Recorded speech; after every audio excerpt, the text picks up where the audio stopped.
성령님이 임재하시면 탁월한 신앙생활을 할 수 있다고 말씀드렸습니다. 우리의 신앙생활은 나의 힘과 나의 노력과 나의 지혜와 나의 의지로 하는 것이 아닙니다. 사도행전 1장 8절 말씀해 보면 오직 성령이 너희에게 마시면 너희가 권능을 받고 예루살렘과 온 유대와 사마리아와 땅끝까지 이르러 내 증인이 되리라 하셨습니다. 그러므로 성령이 우리에게 임하실 때에 우리는 권능을 받고 예수 그리스도의 증인이 될 수 있다는 말씀입니다. 로마서 8장 14절 말씀에도 무릇 하나님의 영으로 인도함을 받는 그들은 곧 하나님의 아들이라 그랬습니다. 요한복음 1장 12절 말씀에는 영접하는 자 곧 그 이름을 믿는 자들에게는 하나님의 자녀가 되는 권세를 주셨습니다. 그러나 우리가 예수 그리스도를 영접하여서 하나님의 자녀의 권세로 그치는 것이 아니라 하나님의 영의 성령의 인도함을 받아서 성령의 인도함을 받는 그들이 하나님의 자녀가 된다라고 말씀해 주고 있는 것입니다. 그러므로 저와 여러분들이 예수 그리스도를 영접함으로 그치는 것이 아니라 하나님의 성령의 인도함을 받아서 하나님의 아들이 될 수 있기를 예수님의 이름으로 축복합니다. 고린도전서 12장 3절 말씀에 그러므로 내가 너희에게 알게 하노니 하나님의 영으로 말하는 자는 누구든지 예수를 저주할 자라 하지 않고 또 성령으로 아니하고는 누구든지 예수를 주시라 할 수 없느니라. 성령이 아니고서는 우리가 예수님을 고백할 수가 없다는 것입니다. 그래서 성령님은 우리 신앙생활의 윤활유와 같은 것입니다. 신앙생활이 쉬워지고 신앙생활이 가벼워지고 신앙생활이 역동적으로 변화되고 신앙생활이 더욱더 재미있고 기쁨이 넘치기 위해서는 반드시 성령의 인도함과 성령으로만이 된다는 것을 믿으시기를 바랍니다. 마가변의 다락방에 120명의 성도들에게 성령께서는 오순절날에 바람같은 소리로 불같은 임재하심으로 그들에게 세례를 베푸셨습니다. 그때 그들은 어떻게 변화되었습니까? 첫 번째로 그들은 성령의 충만함을 받았습니다. 4절입니다. 저희가 다 성령의 충만함을 받고 120명의 성도들 가운데 한 명도 예외가 없었습니다. 그들은 다 성령의 충만함을 받았습니다. 오늘 이 시간에 말씀을 듣는 우리 모든 부암로교회 성도들이 다 성령의 충만함을 받을 수 있기를 예수님의 이름으로 축복합니다. 예배 시간에 주님을 만나는 것이 제일 중요한 것입니다. 성령으로 세례를 받으면 성령의 충만함을 받는 것은 자연스러운 것이고 당연한 것입니다. 그래서 성령 세례의 결과가 성령의 충만함으로 나타나는 것입니다. 그러나 성령 세례와 성령 충만은 엄연히 다른 것입니다. 성령 충만이라는 단어가 신약 성경에는 16번이나 기록되어져 있습니다. 언제부터 우리는 성령의 충만함을 받을 수가 있을까요? 누가복음 1장 15절의 말씀입니다. 이는 제가 주 앞에서 큰 자가 되며 세례요한을 말합니다. 이는 제가 주 앞에서 큰 자가 되며 포도주나 소주를 마시지 아니하며 모태로부터 성령의 충만함을 입었다라고 말씀을 하고 있습니다. 여러분 성령 충만은 언제부터 받을 수가 있습니까? 언제부터요? 네, 모태에서부터 받을 수가 있는 것입니다. 모태에서부터. 어머니의 뱃속에서부터 성령의 충만함을 받을 수가 있는 것입니다.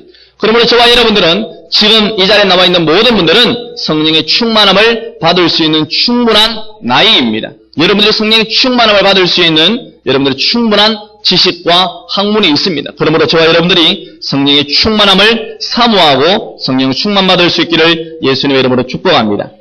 우리는 언제 성령의 충만함을 받을 수가 있습니까? 그게 사도행전에는 세 가지로 나와 있습니다. 우리가 기도할 때에 성령의 충만함을 받을 수가 있습니다. 사도행전 8장 15절 말씀에 그들이 내려가서 저희를 위하여 성령 받기를 기도하니 그랬습니다. 성령 받기를 기도할 때에 성령의 충만함을 받을 수가 있습니다. 두 번째는 안수할 때에 성령의 충만함을 받습니다. 사도행전 8장 17절에 이 두 사도가 저희에게 안수함에 성령을 받는지라. 19장 6절에 바울이 그들에게 안수함에 성령이 그들에게 임하심으로 방언도 하고 예언도 하니 그랬습니다. 사도행전의 역사에 성령이 안수받을 때에 임하셨던 것을 기록해주고 있습니다. 세 번째로는 그들은 찬양을 할 때에 성령의 충만함을 받을 수가 있습니다. 사도행전 16장 25절 말씀에 밤중쯤 되어 바울과 실라가 기도하고 하나님을 찬미하며 죄수들이 다 듣더라. 그 결과가 어떻습니까? 그들의 착고가 풀어지고 옥문이 열리는 사건이 일어나게 되는 것입니다. 성령이 충만할 때에 여러분의 삶을 묻고 있는 그 모든 삶의 결박들이 풀어지는 것을 믿으시기를 바랍니다. 그래서 우리가 기도할 때에 성령의 권세를 갖고 권위가 있는 자의 안수를 받을 때에, 또한 찬양을 할 때에 성령의 충만함을 받을 수가 있습니다. 특히 저는 우리 할렐루야 찬양대가 여러분의 찬양 가운데 하나님의 성령의 인도하심과 성령의 충만함의 역사가 있기를 예수님의 이름으로 축복합니다. 여러분 찬양의 능력이 있어야 됩니다. 찬양은 소리가 아닙니다. 찬양은 노래가 아닙니다. 찬양은 능력이 있을 때 그것이 찬양이 되는 것입니다. 성경에는 찬양 가운데 능력이 없는 찬양이 한 번도 없었습니다. 찬양할 때에는 사울에게 붙어있던 귀신도 떠나갔습니다. 찬양할 때에는 옥트가 흔들렸고 옥문이 열렸습니다. 여러분의 찬양이, 또 우리의 찬양이 그러한 능력이 있기를 예수님의 이름으로 축복합니다. 사도행전에 예수님께서는 성령의 너에게 마시면 내가 권능을 받는다 그랬습니다. 그것이 바로 성령 세례라고 말씀해 주셨습니다. 그럼 우리가 성령 세례받는 방법이 있는데, 그것은 성경에 7가지로 기록되어 있는 것을 R.A. 토레이 목사님이 성령 세례 받는 법이라는 책 가운데 기록해 놓고 있습니다. 잘 들어보십시오. 첫 번째는 예수 그리스도를 주와 구주로 받아들여야 합니다. 예수님을 나의 구주, 나의 주님으로 받아들여야 합니다. 두 번째는 죄를 버려야 합니다. 죄와 함께 성령을 받을 수는 없습니다. 그러므로 우리의 삶 가운데 죄를 철저하게 버리고 예수 그리스도의 보혈로 정결케 되어져야 합니다. 세 번째로는 죄를 버리고 예수님을 영접했음을 공개적으로 고백해야 합니다. 여러분이 예수 믿는다는 것을 많은 사람들에게 고백을 할 수가 있어야 됩니다. 내가 성령의 능력을 받기를 원하고 성령의 권능을 받기를 원하지만 내가 예수 그리스도를 믿는다는 것을 다른 사람들 앞에서 공개하지 못한다면 성령의 세례는 받을 수가 없는 것입니다. 성령님은 숨어있는 자들에게 임하시는 것이 아니라 예수님을 믿는 자들에게, 예수님을 믿는다고 고백하는 자들에게, 하나님을 자랑하는 자들에게 임하시는 것을 믿으시기를 바랍니다. 네 번째로 성령 세례 받는 방법은 하나님께 온전히 순종하는 것입니다. 성령께서 우리에게 임하시면 하나님은 우리에게 말씀하시고 우리를 이끌어가기를 원하십니다. 그렇기 때문에 우리는 철저하게 순종할 때에 성령의 세례를 받을 수가 있는 것입니다. 내가 순종할 마음이 없는데, 내가 하나님 말씀에 그렇게 따라갈 마음이 없는데, 내가 예수 그리스도의 제자가 될 마음이 없는데 성령께서 우리에게 세례를 베풀지 않습니다. 그러므로 저와 여러분들이 120명의 성도들과 같이 온전히 주님의 말씀에 순종하고자 할 때에 성령의 세례를 받을 수가 있습니다. 다섯 번째로 받는 법은 성령 세례를 간절히 원해야 합니다. 여러분 신앙생활에는 만족함이 있어서는 안 됩니다. 계속해서 영적인 갈급함이 우리에게 있어야 합니다. 여러분들이 지금까지 받은 은혜보다도 앞으로 받을 은혜가 더 많고 더 능력이 있다는 것을 믿으시기를 바랍니다. 그러므로 저와 여러분들은 성령 세례를 간절히 사모하고 원하셔야 합니다. 원하지 아니하면 성령의 세례는 받을 수가 없습니다. 성령 세례는 억지로 받는 것이 아닙니다. 500명의 성도들에게 예수님께서는 일시에 보이시면서 승천하셨습니다. 그때에 예수님께서는 성령 세례를 받을 것이다라고 말씀하셨지만 380명은 다 집으로 갔다고 그랬습니다. 120명만 그것을 원했다라고 하는 것입니다. 동일한 말씀을 듣지만 그것을 원하고 사모하는 자들만 성령의 세례를 받는다는 것을 기억하시고, 여러분 한 번도 빠짐없이 다 성령의 세례를 다 받을 수 있기를 예수님의 이름으로 축복합니다. 우리가 사도행전 강의가 끝나기 전에 하나님께서 우리 교회에 하나님 엄청난 하나님의 성령의 세례를 베푸실 것을 믿으시기를 바랍니다. 여섯 번째로는 성령 세례를 위해서 구체적으로 기도하여야 합니다. 원함으로 끝나는 사람들이 있습니다. 나도 성령 세례를 받고 싶다. 나도 성령의 충만함을 받고 싶다. 나도 성령의 능력을 받고 싶고 나도 성령의 은사를 받고 싶다라고 말은 하고 소원은 있지만 기도하지 않는 사람들이 있습니다. 기도의 자리로 나오지 않는 사람들이 있습니다. 구체적으로 기도의 시간을 내지 못하는 사람들이 있습니다. 하나님께서는 원하는 자의 기도를 들어주시는 것이 아니고 기도하는 자의 기도를 들으시는 것을 믿으시기를 바랍니다. 그럼 우리는 기도의 시간을 드려야 합니다. 여러분들의 힘을 다하여야 합니다. 여러분의 정성을 다하여 주님께 나아갈 때에 하나님께서는 그 기도에 응답하십니다. 마지막으로 성령 세례 받는 방법은 믿어야 하는 것입니다. 믿음으로 우리는 받는 것입니다. 예수님께서도 너희가 구한 것은 이미 받은 줄로 믿으라 그렇게 말씀하셨습니다. 그러므로 저와 여러분들이 성령 세례를 위해서 기도할 때에 여러분들이 기도한다면 이미 성령 세례는 받은 줄로 믿으시기를 바랍니다. 우리가 예수 그리스도를 믿기 때문에 구원을 받았습니다. 그러나 아직까지 우리는 구원이 완성되지 않았습니다. 이미 받았지만 아직 아니라고 하는 것입니다. 성령 세례도 마찬가지입니다. 우리가 믿음으로 성령 세례를 받기를 구할 때에 이미 우리는 그 기도를 하고 있다는 것은 이미 받은 것입니다. 그러나 아직까지 우리에게 임하지 아니하였을 뿐입니다. 그러므로 저와 여러분들이 성령 세례를 위해서 간절히 사모하고 구체적으로 기도한다면 우리 온 교회 성도들이 어린 영아에서부터 아니 모태에서부터 성령의 세례를 받고 성령의 충만함을 받아서 성령 충만함으로 하나님께서 우리 교회 가운데 역사하실 줄로 믿으시기를 바랍니다. 성령께서 임재하시면 두 번째로는 성령의 말하게 하심을 따라서 말을 하게 됩니다. 우리 4절 말씀 다시 한 번 더 같이 읽어보겠습니다. 4절입니다. 시작.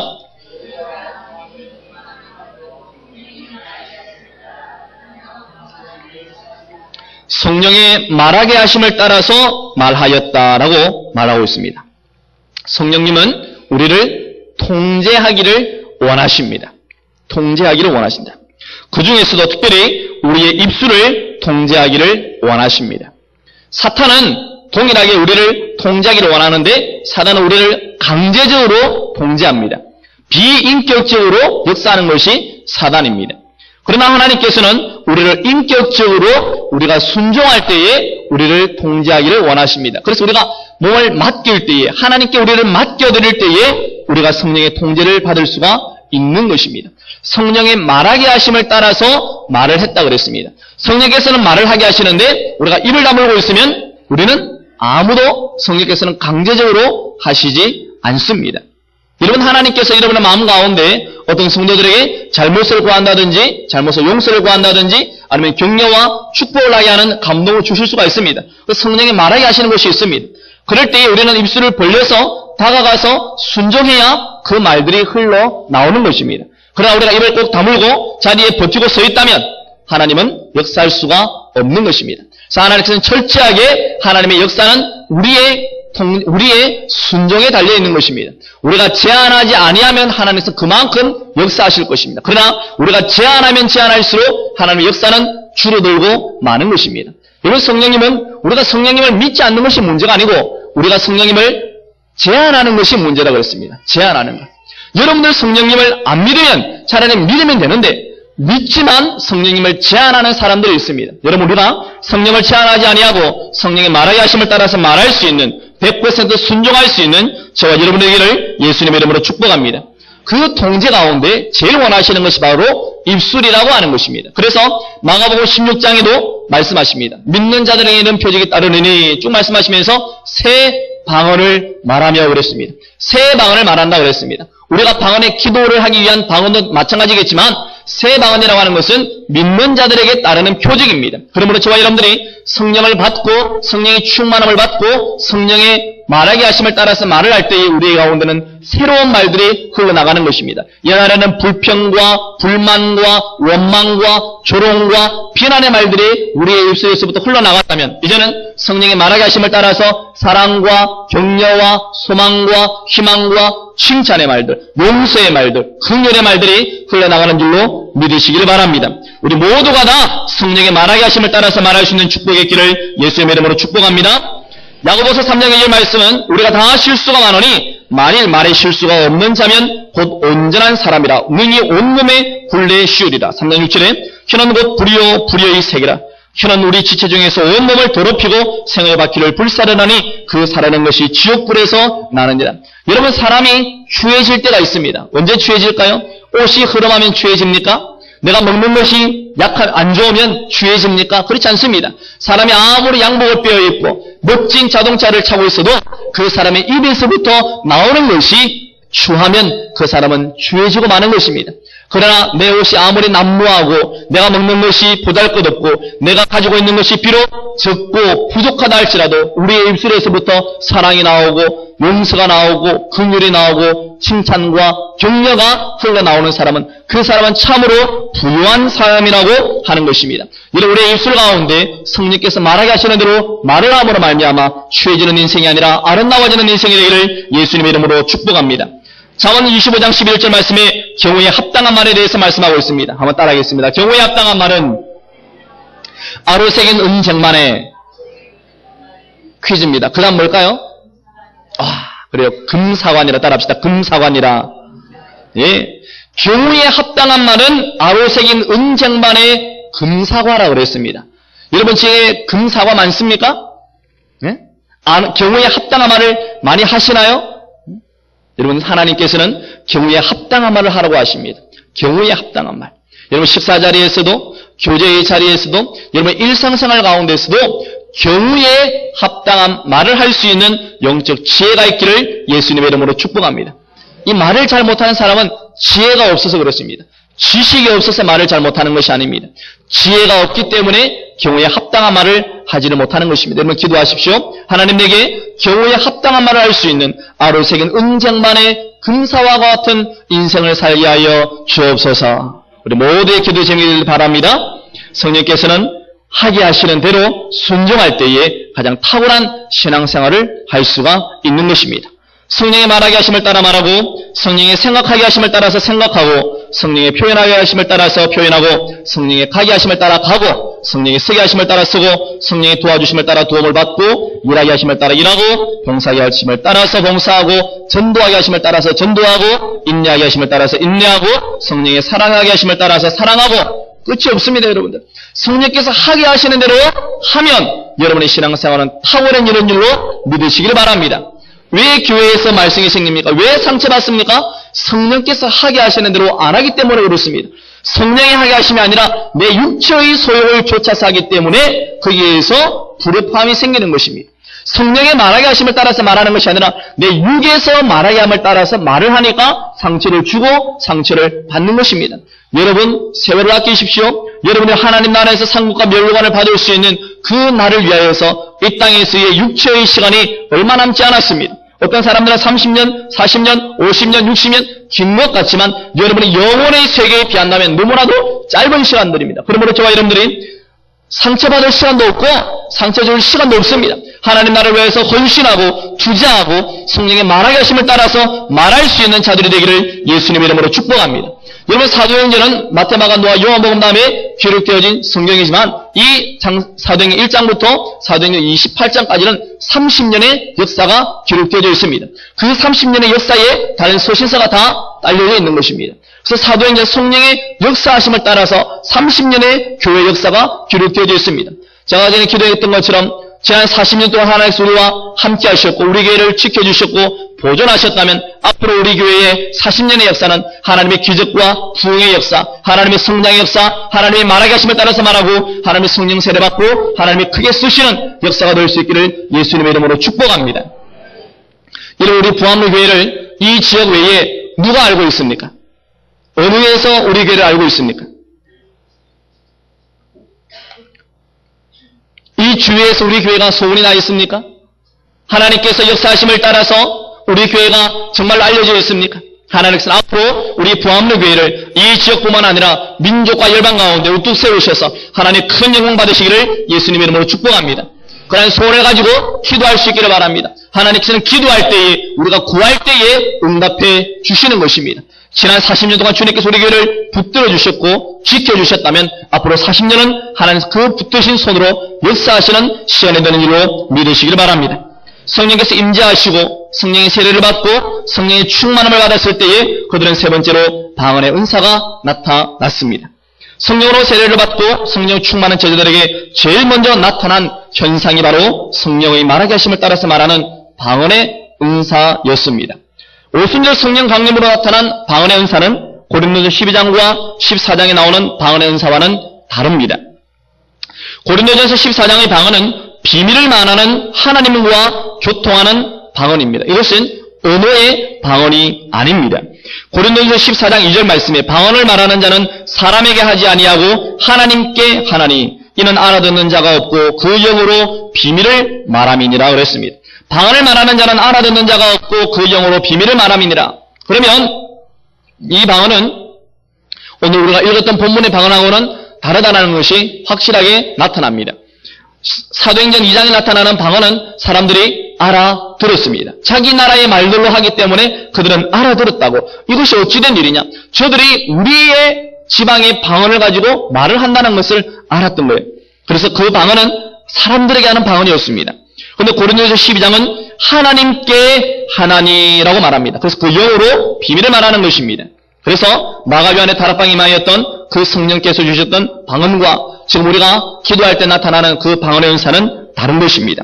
최소한 마가요한의 다락방에 임하셨던 방언의 은사는 12개 국어 이상의 방언이 나타나고 있습니다. 그러나 지금도 이 은사는 나타나고 있습니다. 그 빈도수가 미약하지만 지금도 하나님께서는 필요할 때에 선교지라든지 하나님의 사명을 감당하기 위해서 그 나라의 언어를 방언으로 주시는 때가 있는 것입니다. 그러나 본문에 있는 성령으로 세례를 받을 때에 방언을 받았는데 그 방언은 바로 우리가 기도할 때 하는 방언과는 달랐다는 거예요. 그러나 또한 성경은 성령이 임하실 때에 언어로서의 방언뿐만 아니라 우리가 기도에 필요한 영어로 비밀을 말하는 방언도 있다고 말씀합니다. 사도행전 19장 6절 말씀에 바울이 그들에게 안수함에 성령이 그들에게 임하심으로 방언도 하고 예언도 하니 그랬습니다. 이때에는 방언이 기도를 위한 방언이었습니다. 그들이 언어를 가지고 그 지역에 있는 사람들에게 증거하는 방언이 아니었던 것입니다. 여러분 보십시오. 사도행전 2장 4절부터 4절 이후에 나타나는 많은 지역이 있습니다. 어떤 지역들입니까? 우리가 난곳 방언으로 듣는다. 바데인과 메데인과 엘람인과 메소포타미아, 유대, 가바도기아, 본도, 아시아, 보르기아, 밤빌리아, 애국, 구레네, 가까운 리비아, 그리고 로마로부터 유대인과 유대교에 들어온 사람들, 여러 지방의 사람들이 모였습니다. 여러분, 이 당시에 언어는 헬라어였습니다. 로마의 지배를 받고 있었기 때문에 헬라어 하나만 가지고도 충분했습니다.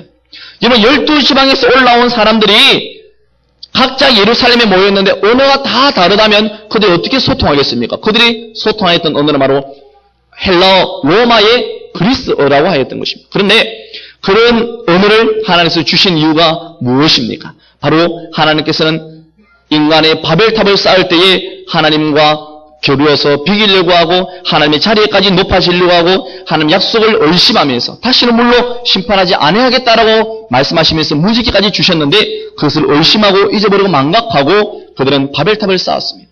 그때 하나님께서는 그들의 언어를 혼잡케 하셨습니다. 그때부터 언어가 생겼던 거예요. 그런데 이제는 하나님께서 마가리와 다락방에 성령의 세례를 베푸시면서 성령의 강림으로 그들에게 언어를 통일시켜 주시는 것입니다. 그리하여 이 언어가 바로 복음을 증거하는 위대한 도구가 된다라고 하는 것입니다. 그래서 우리가 복음이 증거되는 것은 그들의 언어로 증거되어져야 합니다.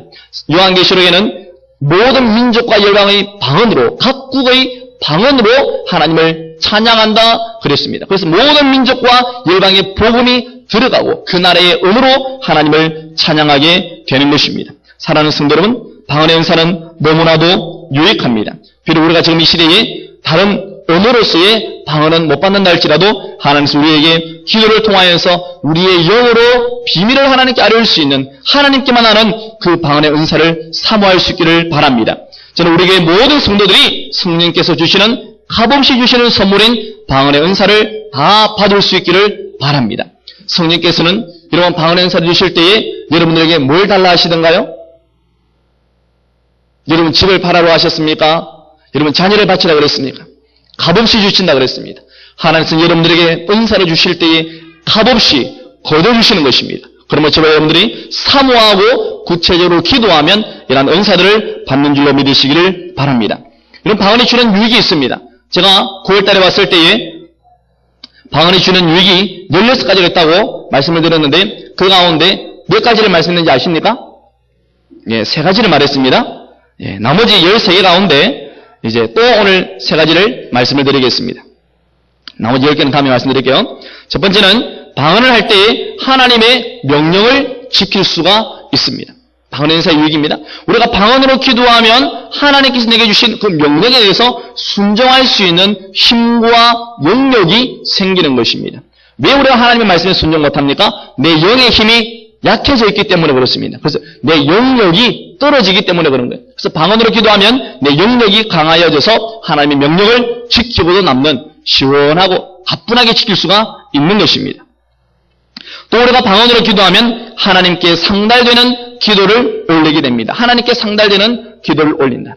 우리가 열심히 우리말로 기도할 때에는 우리의 정욕과 우리 안목의 정욕으로 기도할 수가 있습니다. 내 육신의 소욕을 따라서 기도할 수가 있습니다. 너희가 얻지 못하면 구하지 아니하며 구하여도 얻지 못하면 정욕으로 쓰리고 잘못 구함이니라 그렇게 말씀하셨습니다. 그러므로 저와 여러분들이 우리가 구할 때에 내 정욕이 아닌 하나님의 영으로 말미암아서 영의 생각에서 흘러나오는 방언으로 기도할 때에 하나님의 놀라운 일들을 하게 되고 또한 하나님께 기도가 상달되는 것입니다.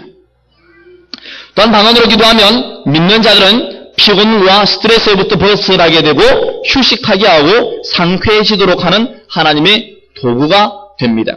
왜 그러냐? 바로 우리의 영을 움직이는 것이기 때문에 그렇습니다. 내 영이 기도하는 것이기 때문에 내 영으로부터 나오는 그 힘이 내 영이 소생될 때에 내 육체의 모든 피곤함과 스트레스를 이길 수가 있고 참된 휴식을 취할 수가 있는 것입니다.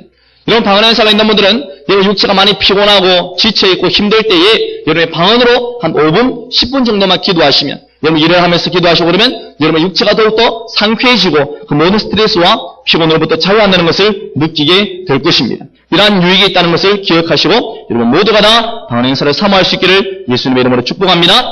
마지막으로 성령께서 임재하시고 그들이 성령의 충만함을 받았을 때에 그들은 하나님의 큰 일을 말하기 시작했습니다. 11절 말씀을 다 같이 읽어보겠습니다. 시작.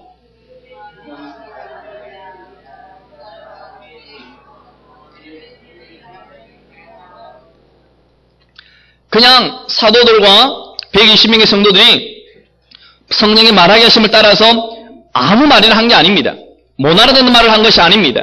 그들은 기도만 하기 위해서 방언으로 한 것이 아니고 그들은 성령의 말하게 하심을 따라서 11절 마지막에 있는 것처럼 우리의 각 방언으로 하나님의 큰 일을 말함을 듣는도다 그랬습니다. 하나님의 큰 일을 말하기를 시작했습니다. 그래서 우리가 성령의 충만함을 받고 성령의 능력을 받고 성령의 은사를 받으면 성령의 권능을 받으면 하나님의 큰 일을 말하는 자가 되는 것입니다. 나를 자랑하는 것이 아닙니다. 나를 드러내는 것이 아닙니다. 성령께서 우리에게 임하시면 하나님의 큰 일을 말한다라고 하는 것입니다. 여러분 그라사 지방에 귀신 들린 사람을 고쳐주셨을 때에 예수님께서는 이렇게 말씀하셨습니다. 누가복음 8장 39절에 집으로 돌아가 하나님이 내게 어떻게 큰 일 행하신 것을 일일이 고하라 하시니 제가 가서 예수께서 자기에게 어떻게 큰 일 행하신 것을 온 성내에 전파하니라 그랬습니다. 하나님께서는 큰 일을 행하십니다. 성령께서는 철저하게 자신을 감추시고 숨기시고 하나님을 드러내시는 분이십니다. 그래서 성령님의 역사가 강하면 강할수록 하나님께 모든 영광을 돌리는 것입니다. 예수님께서도 성령님의 역사에 대해서 이렇게 가르치셨습니다. 요한복음 15장 26절 말씀에 내가 아버지께로서 너희에게 보낼 보혜사 곧 아버지께로서 나오시는 진리의 성령이 오실 때에 그가 나를 증거하실 것이요. 성령이 우리에게 임하시면 성령이 우리에게 오시면 우리는 성령으로 말미암아 예수님을 증거하는 자가 된다고 하는 것입니다. 여러분 성령님은 예수님을 증거하고 나타내는 분이십니다. 다락방에 임하신 성령님은 하나님의 큰 일을 말하게 하셨습니다. 그러면 하나님의 큰 일이라고 하는 것이 무엇일까요? 하나님의 큰 일이 뭘까요? 그것은 바로 예수님의 죽으심과 부활하심입니다. 예수님의 죽으심과 부활하심. 이것이 바로 핵심입니다. 성령 받았다고 하면서 예수님에 대해서 말하지 않으면 가짜입니다. 자신을 드러내고 자랑하는 것도 잘못입니다.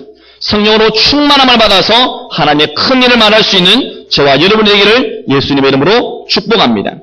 그들은 예수 그리스도의 죽으심과 부활을 설명하는 자들이 되었습니다. 우리 이 장을 한 장을 넘겨서 23절 말씀을 같이 읽어보겠습니다. 23절과 24절입니다. 시작. 그가 하나님의 정하신 뜻과 미리 아신 대로 내어준 바 되었거늘 너희가 법 없는 자들의 손을 빌어 못 박아 죽였으나 하나님께서 사망의 고통을 풀어 살리셨으니 이는 그가 사망에게 매여 있을 수 없었음이라. 예. 바로 예수 그리스도의 죽으심과 부활이 사도들이 전한 메시지의 핵심이었다고 하는 것입니다. 그것이 복음의 핵심입니다. 성령이 우리에게 임하셔서 하나님의 큰 일을 말하게 하시는데 바로 그것은 예수 그리스도의 죽으심, 예수 그리스도의 부활이라고 하는 것. 이것이 우리가 증거되어질 때에 그것이 복음이고 그것이 능력으로 나타나는 것입니다. 저와 여러분들이 예수 그리스도의 죽으심과 부활의 증인이 될 수 있기를 예수님의 이름으로 축복합니다. 주의 증인이 될 수 있는 것은 오직 성령이 우리에게 임하시고 권능을 받아야만 예수 그리스도의 죽으심과 부활에 대한 증인이 될 수가 있는 것입니다. 마지막으로 성령께서 마가요한의 다락방에 임하셨을 때에 세상은 어떻게 반응했습니까? 세상은 조롱하고 놀라며 의문을 가졌습니다. 우리 12절과 13절 말씀 같이 읽어보겠습니다. 시작. 다 놀라며 의욕하여 서로 가로되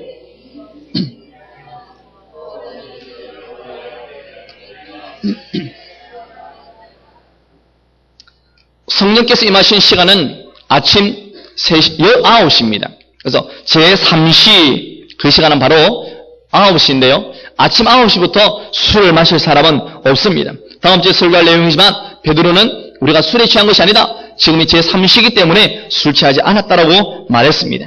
세상은 성령의 역사에 대해서 그렇게 반응을 하는 것입니다. 하나님의 큰 일을 말함을 듣고도 그들은 놀라고 조롱하고 의문을 가지고 의심하고 비판하는 것입니다. 그것이 바로 성령의 세례가 임했을 때의 세상의 반응입니다. 이런 교회에 오는 사람이 있습니다. 성령 세례를 받으면 가족이 그렇게 나올 수가 있어요. 예전에는 그냥 새벽기도 가면 저기도 잘 갔다 오라고 그러고 교회 가면 교회도 잘 갔다 오라고 이야기합니다. 어떤 사람들은 교회까지 태워다 주는 사람들도 있습니다. 가족들도 있어요. 그런데 그 성도가 성령으로 세례를 받기 시작하면 그때부터 핍박이 있는 것입니다. 성도가 교회에서부터 성령의 세례를 받기 시작하면 그때부터 조롱이 임하는 것입니다. 왜냐하면요, 자기들과 달라졌기 때문에 그렇습니다. 예전에는 동일하게 새벽기도하고 예배에 참석하고 기도했지만 그가 변하지 않았습니다. 변하지 않으니까 그냥 놔두는 거예요. 그러나 성령의 세례를 받기 시작하면 성령의 세례를 받고 성령의 충만을 받기 시작하면 그들은 변하게 됩니다. 말이 변하게 됩니다. 행동이 변하게 됩니다. 생각이 변하게 됩니다. 어떤 사람은요, 남편이 두 분 다 결혼하시고 두 분 다 예수님을 안 믿었습니다. 그런데 전도를 했는데 남편이 먼저 전도가 됐어요. 그래서 남편이 예수님을 믿었습니다. 남편이 얼마나 신앙생활을 잘하는지 모릅니다. 남편이 신앙생활을 잘하니까 누가 제일 싫어할까요? 아내는 예수님을 안 믿는다니까요. 누가 제일 싫어할까요? 아내가 제일 싫어했습니다. 아내가 옛날에는 남편이 술도 마시다가 술도 안 마시고 담배 피우다가 담배도 끊고 집에 늦게 들어오다가 집에 일찍 들어오는데도 싫어하는 거예요. 왜 싫어할까요? 성령을 받고 나니까 싫어하는 거예요. 더 구체적인 것은 왜 싫어하느냐? 이제는 주일날 놀러 가지도 못하고 캬바레도 못 가고 회관도 못 가고 단풍놀이도 못 가고 갯놀이도 못 가고 아무데도 놀러 갈 데가 없으니까 아내가 싫은 거야. 예수 못 믿게 하는 거야. 예수 믿지 말라고. 예수 믿어가지고 내가 주일날 갈 데가 없다고. 단풍놀이도 못 가고 내가 캬바레도 춤도 못 추고 내가 이혼하자 그러는 거야. 이혼하자. 남편이 성령 받으니까 아내가 그렇게 나오는 것입니다. 사랑하는 성도 여러분, 이러한 불협함이 없기 위해서 여러분 다 예수 믿기를 주님 여러분 축복합니다. 여러분 가족들이 다 예수를 믿어야 됩니다. 여러분의 신앙생활을 격려해주고 함께 동반자가 되기 위해서 돕는 배필이 되라고 주님은 여러분들의 남편과 아내를 허락하신 것입니다. 그러므로 우리가 다 함께 예수 그리스도를 구주로 믿고 성령의 세례를 받아서 같이 신앙생활을 보조로 맞춰갈 수 있기를 예수님 여러분으로 축복합니다. 성령이 역사하시면 반대로 역사하는 것이 바로 세상이고 사탄인 것입니다. 그들은 조롱했고 놀라서 어안이 벙벙했다고 다른 번역 성경이 이야기합니다. 의문을 품었고 의욕했습니다.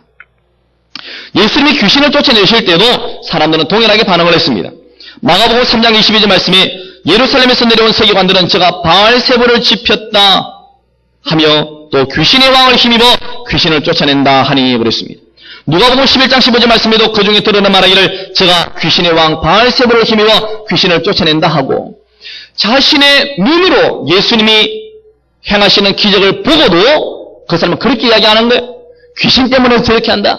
귀신의 힘을 입어서 저렇게 한다. 뭔가 다른 마술이 있을 것이다. 뭔가 다른 속임이 있을 것이다 라고 이야기합니다. 자신의 두 눈으로 보고도 자신이 체험을 하고도 그렇게 의심하는 자들이 있습니다. 누구에게 속한 자입니까? 누구에게 속한 영을 받았기 때문에 그렇게 하나님의 영에 대해서 비판하고 조롱하는 것입니까? 왜 의심합니까? 사랑하는 성도 여러분, 우리 모든 성도들은 예수 그리스도의 역사와 성령의 역사에 대해서 동일하게 하나님께 영광 돌릴 수 있기를 예수님의 이름으로 축복합니다. 이런 세상뿐만 아닙니다. 교회 안에서도 그럴 수가 있습니다. 그러므로 저와 여러분들이 기도해서 병이 나왔다면 하나님께 영광 돌리면 되는데 꼭 의심하는 사람들이 있어요. 기도해서 병이 나오면 어떻게 생각합니까? 아마 내가 병원에서 오진을 했을 것이다. 그렇게 생각하는 사람이 있어요. 기도해서 병이 나오면 아마 내가 병이 원래 없었을 것이다. 병이 나아가고 있었을 것이다 생각하는 사람들이 있습니다. 성령의 인지를 체험하고도 의심하는 사람들이 있어요. 제가 지난 어떤 교회에서 기도를 하는데 자기가 딱 성령께서 임재하시니까 임재를 체험하고 나서 저에게서 하는 말이 있습니다. 박예진 목사님은 기가 세다. 이런 사람. 성령의 역사를 기가 세다라고 말하는 사람이 있습니다. 하나님에 속한 영이 아닙니다. 하나님께 속한 영이라면 성령이 그 안에 있다면 어떻게 하나님의 성령의 역사를 기가 세다. 그렇게 이야기하겠습니까? 사랑하는 성도 여러분, 하나님의 역사에 대해서 여러분들이 하나님의 역사를 바라볼 수 있는 영적인 지혜와 영안이 열릴 수 있기를 예수님의 이름으로 축복합니다. 우리 교회는 하나님의 살아계심을 맛보고 듣고 체험할 때에 의심하지 말고 의문을 품지 말고 조롱하지 말고 믿음으로 하나님께 다 영광을 돌릴 수 있기를 예수님의 이름으로 축복합니다. 성령으로 세례를 받아 하나님의 큰 일을 말하십시오. 예수님의 죽으심과 부활하심, 성령 세례를 받아서 예수 그리스도의 증인이 다 될 수 있기를 바랍니다. 하나님의 큰 일을 감당하기를 원하십니까? 성령의 세례를 받으십시오. 약속에 신실하신 하나님께서 반드시 여러분의 기도에 응답하실 것입니다. 우리 교회를 반드시 들어서실 줄로 믿으시기를